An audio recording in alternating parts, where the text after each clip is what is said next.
Sometimes I just want to burn out my nostrils. I like the ability to be able to smell things such as vanilla. I love the smell of vanilla. But I find that I am constantly bombarded by smells that make me want to vomit. For example, today my son had a tuna sandwich, which for anybody else would probably be fine. Oh, it's just a nice tuna sandwich. But no, not for my nose. No, my nose is like, wow, that's the worst thing you've ever smelled. Time to throw up. Fortunately, I'm keeping the vomit back. I'm keeping it at bay at the back of my throat.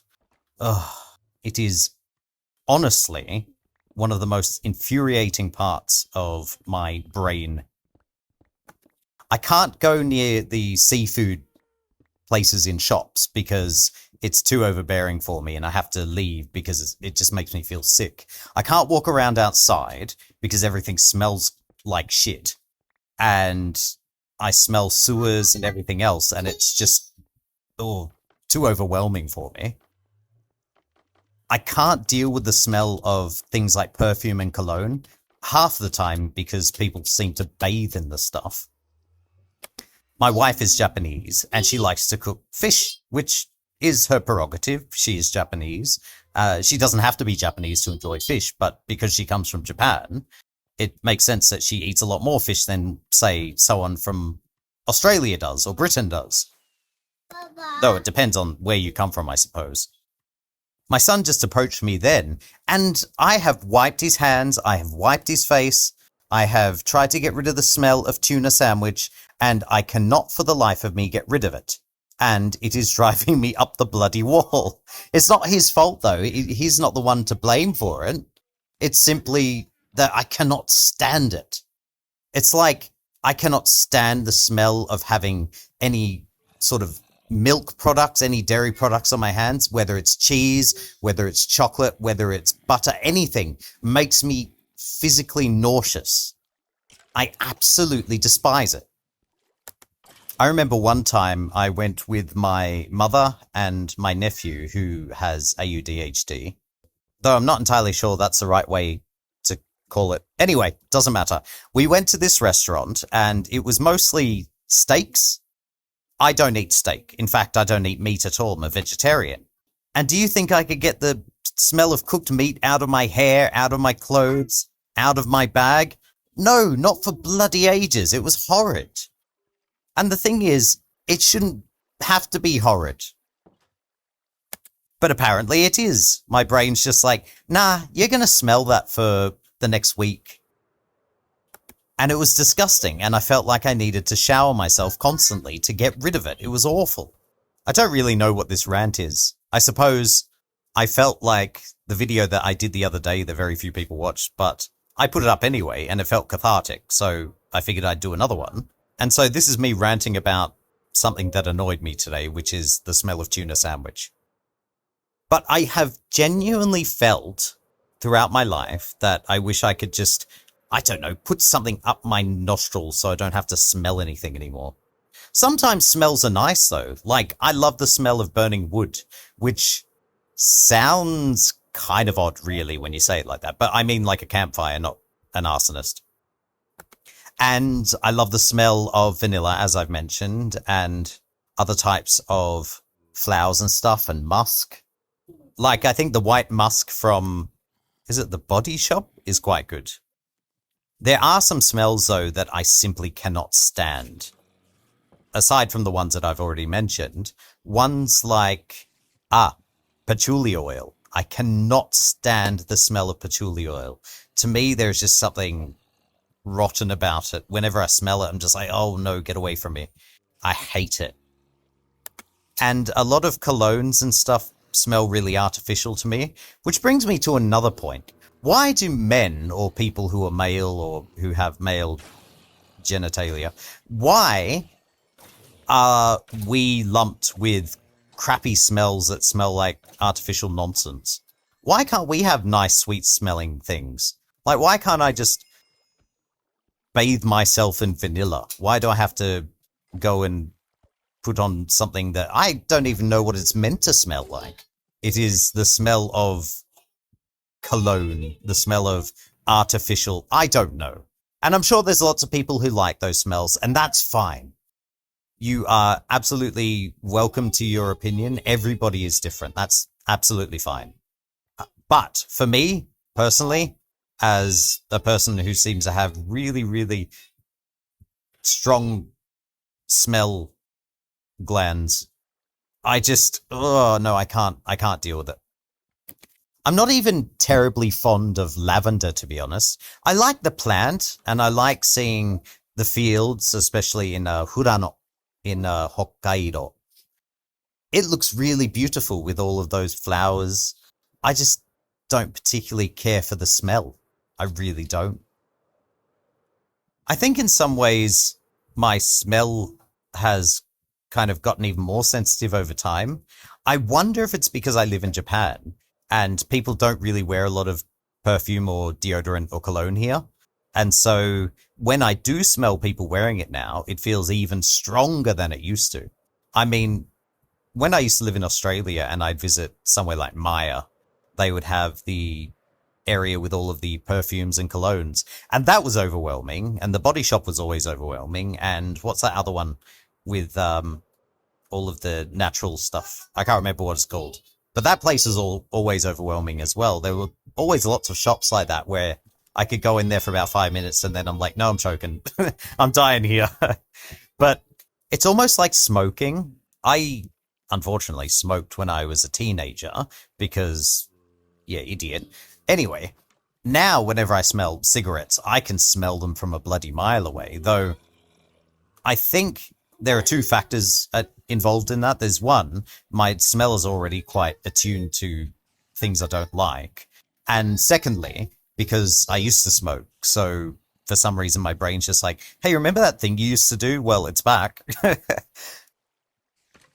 But I do wonder, is there anybody else out there who perhaps struggles with smell as I do? Now, as per my previous video, I suspect that I'm autistic. I haven't been diagnosed. I haven't yet had the ability to get diagnosed. And even if I had the money for it, which I don't, I also don't have the time because I am a stay-at-home father during the week and then I work every weekend. And so basically my free time is 0 and my free money is 0. But even if I had those two things, at the moment, being in Japan and an adult of a undisclosed age, I am really not in a very good position to go and get diagnosed.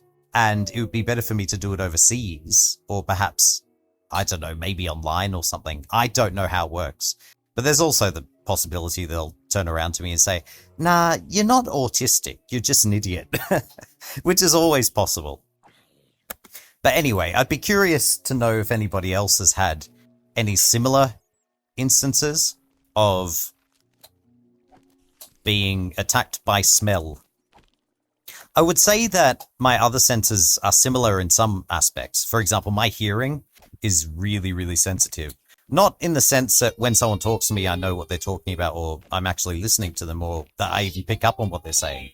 Like, there are so many times that I'm doing something on my iPad or whatever, and my wife is sitting there talking to me, and I have no fucking idea that she's talking. I'm just so lost in what I'm doing, but I think that's an attention thing. I get so absorbed in what I'm doing that everything else around me just kind of fades to nothingness. Anyway, that's beside the point. What I wanted to say was, I find that when there are very loud sounds, for example, my son screams very loudly, and it's not just that it's very loud, but it physically hurts. Like, I can feel my eardrums almost like distorting, like a speaker would when you turn the volume up too high. And the same thing happens with my eardrums, and it's really painful. In fact, the other night he screamed right next to my ear and it was sore for quite a while. And I find that it also kind of produces that, what I call angry anxiety, that I suppose is like a fight or flight response. And I just either scream out or I need to like get out of that situation as soon as possible. I do wonder though, if I do happen to be autistic, why did it not show up when I was much younger in a more pronounced way? That's something that puzzles me. That's not to say that there wasn't anything there. It's just that I suppose I'm so used to the descriptions of autistic children who don't make eye contact at all and kind of don't talk or don't reply to their name, etc. And I don't know that I was quite like that. Like, from what I've been told from family members, I was a, quote, angel. Uh, and they would say that they could leave me even for hours if they had wanted to, and I would have probably still been there doing exactly the same thing as I was doing before. For example, my grandfather had this massive train set, and I would just sit there playing with it for hours and hours and hours. And I loved it. I absolutely loved it. And I never did anything to break it. I always felt like I needed to follow the rules. I was always quiet, and I didn't really talk in class. I didn't really talk to many people. I had friends, but many of my friends were a little bit like me, not particularly outgoing, not particularly masculine in the traditional sense. I always felt more calm and, I suppose, regulated. I don't know, but I felt better with women than I ever did with men. I always felt men were really difficult to both understand and get along with. I know that I have always paced. I've always shook my legs. And I do remember distinctly when I was younger, toe walking. That's something that I always used to do. And it's something that's stuck in my mind, even when I was younger. But I didn't think anything weird of it. I just thought that I enjoyed doing that. And that, I don't know, it kind of made me feel like I was some sort of dancer or something. It also made me feel taller, so that was nice. But I've always been a leg shaker, and I've always liked playing with things, not simply just to take my mind off things, but I like playing with textures.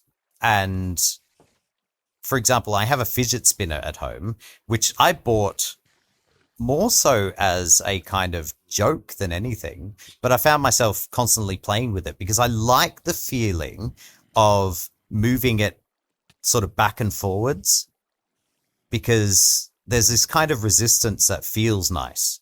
And I would always put my hand out of the car window to feel my hand kind of go up and down like it was a wing on the wind. Just things like that. And I find that sometimes when I'm walking or thinking about things, etc., I'll kind of shake my hands. So I do little things like that, but I don't know if that's enough to really verify or anything like that. That's something that a specialist needs to probably go through and have a think about. But it's one of the things that I sort of ruminate on, this idea that when I was younger, I didn't seem like a stereotype in a way, I suppose. But the amount of people with neurodivergency in my family is just way, way, way off the charts. And, for example, my brother, I believe, has ADHD and something else. And a lot of my parents' energy went into looking after and focusing on him and his needs. And I kind of just sat in the background doing my own thing. And I don't blame them, because he did have, I suppose, more visual needs than I did. He struggled with a lot of things that I didn't visually struggle with. Though he was always much better at making friends with people than I was. I just had to pause the video then because my son wanted to put down this sheet for cars, because he absolutely adores vehicles. Like, his whole life is vehicles. Sometimes food, mostly vehicles.